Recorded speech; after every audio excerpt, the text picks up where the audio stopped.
بسم الله الرحمن الرحیم. دا کیم هو ایمرجنسي بیس باندې ارینج شو. مخکې ایم ایس صاحب ته مونږ هدایت کړو چې تاسو هسپتال کې ایمرجنسي بیس باندې ټول ډیوټي کوئ 24 اورز. دوه درې ورځې خو دې هسپتال کې خپل ډیوټي وکړه. اوس چې لږ په قلار شو نو هغې دغه وایي پس مونږ ورته وایي چې یاره کم دیهات زیات متاثر شوي دي نو چې هلته مونږ کیمپ ولګوو. چونکې دا مردانه اټکې د طلا کورونه دې سره دې خوا دا منسوکه را دي دا غریب آباد سید آباد دا ډېری دا ایریا دا زیاته متاثره شوې وه. نو دلته مونږ د تاڼې څخه دې خوا سعادت حاجي صاحب د خولي وښي د هغې ځای کوی لوز یو نو هغه ځای ورته مونږ ارینج کړل. هلته نن مونږ د سهار نه کیمپ لګولی دی. ایم ایس صاحب دی ډي ایم ایس صاحب صاحبان دواړه دي او چلډرن سپیشلیسټ ورسره نور ورسره ډاکټران څلور پنځه نور هم دي. دا ټول سپیشلیسټان ډاکټران دي. هغې راغلي دي سهار نه اوسه پورې تقریبا هغې 12-1300 بیماران وکتل. په دې کې مختلف بیماران راغلي چې یاره ماشومان هم پکې ډېر وو، خارښ والا پکې ډېر وو چې یاره د سیلاب اوبو سره په وجود خارښ لګېدلي. نو هغې دپاره دي ورله مکمل میډیسن چې څه به لګېدل ټول یې ورله ورکړل. د میډیسن څه کمې نو ایم ایس صاحب ته منسټر صاحب هدایت کړي چې یاره څومره میډیسن لګي نو ته یو څه چې یاره کمې رانشي چاته. نو ټولو ته میډیسن هم برابر شو. کم از کم 100-150 خو دي وایي چې مونږ یاره پیشنټ ته ډرپونه ورکړل او هر څه مکمل د هغې سامان چې کور ورته دا دغه کړي. نو دغه ایمرجنسي بیس باندې دا ارینج شوی دی دلته او ښه مزېدار دغه شو چالو دی او ناست وي چې څو پورې پیشنټ ختم شوي نه هغې پورې به دا وي دلته. دې نه علاوه که نور کم ایریاز کې د دې ضرورت وي نو هلته مونږ سروی کوو ګورو کېدای شي د 25 دیهاتو کې دغلته هم زیاته متاثره شوې وه. هلته یو ځای ورته مونږ ارینج کړو چې هلته هم یو کیمپ ولګو. د مټه کې هم دغه شی زیات خلک متاثره شوي دي. نو مټې دپاره هم زمونږ کوشش دی چې یاره یو کیمپ مټه کې ولګو د 25 دیهات کې ولګو. بلکې داسې ځای وي چې یاره هلته هم زیات خلک متاثر یو بیماران وي نو هلته مونږ د کیمپ پروګرام شته چې انشاءالله کیمپ ولګو. تاسو وکتل دغه کې چې کم خلک راغلي دي تاسو وایي چې 12-1300 کسان راغلي دي 150 کسان له چې کوم دي ډریپونه د کور دپاره ورکړی شو.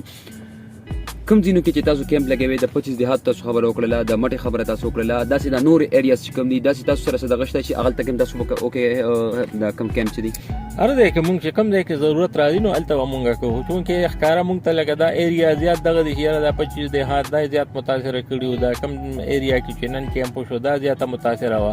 دې څخه غیر چاپېره لکه مطلب دا مونږ داسې پوینټ کېښو چې یاره دې ته راتلو کې سهولت وي. غیر چاپېره کلي ورسره متاثره شوي دلته نو 25 دیهات کې به مونږ داسې یو پوینټ ایږدو چې یاره هغه خلکو ته رسۍ اساني چې هلته ځي چې علاج کولی شي چې تګ ورته اساني. مټه کې به هم کوو انشاءالله. بلکې داسې کم ځای نه دغه شوي نو انشاءالله هلته به مونږ کوو چې یاره مونږ ته پته ولګي چې دلته ضرورت شته دی او دغه د بیماران ډېر دي نو هلته به انشاءالله مونږ ارینج کوو. پاکستان پیریټان ایون فار د فرست ټایم په یو میډیکل کیمپ کې مونږه کور دپاره ډریپ هم ورکړه ډریپ سیټ هم ورکړل انجیکټیبل انټي بایوټیک هم والا ورکړل پین کیلر هم والا ورکړل او ملټي ویټامین هم ماشومان ته ورکړل او 200 پورې مونږه ماشومانو ته انټي بایوټیک بوتلې یعنی سیرپ فارم کې ورکړل. نو خدای فضل دی مریضان هم ښه ډېر وشول او ښه ډېر ډرګس یې پاتې دي. د میډیسنس څه کمې نو مریضان هم فیل کړي دا چې بھائی مونږ ته ښه زولې ډکې یوړلې صحیح ده که نه او خدای فضل دی د هېڅ چیز کمې نو او ټول ملجي د ملټي نیشنل کمپنو انټي بایوټیک ورکړي دي د لوکل هم نه دي ورکړي. سیلاب دی مونږ ویل چې ښه نه ښه شي ورکو. منسټر صاحب دا اډر و چې بھائی دیله ښه نه ښه شي ورکړي او زیات نه زیات ورکړي. نو په هغې باندې مونږ عمل وکړو او دا میډیکل کیمپ هم او د دې علاقې او د سعادت حاجي صاحب د بچي مونږ هم ډېر مهربان و چې هغې مونږ ته ډېر ښه ارینجمنټس کړو. زه دستونو والا دست الټیانی مطلب هغې نه علاوه سکن انفیکشن دی ریسپایریټري ټریک انفیکشن وي. سکن انفیکشن په دې وجه کې چې ټول واټر کنټامینیټډ شي دغه شان ته مطلب دا چې ډایریا هغې سره عموم چې کوم مونږ اوبه څښو نو هغې کې د باران د وجې نه کافي څیزونه جراثیم وغیره هغې کې شامل شي.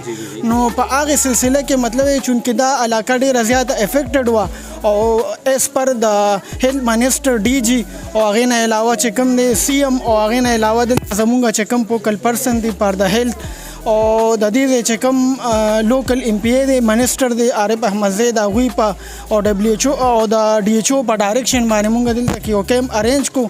د دې علاقې خلکو مونږ سره کافي کوآپریشن وکړ. هغې دپاره مونږ د دې شکریه ادا کوو.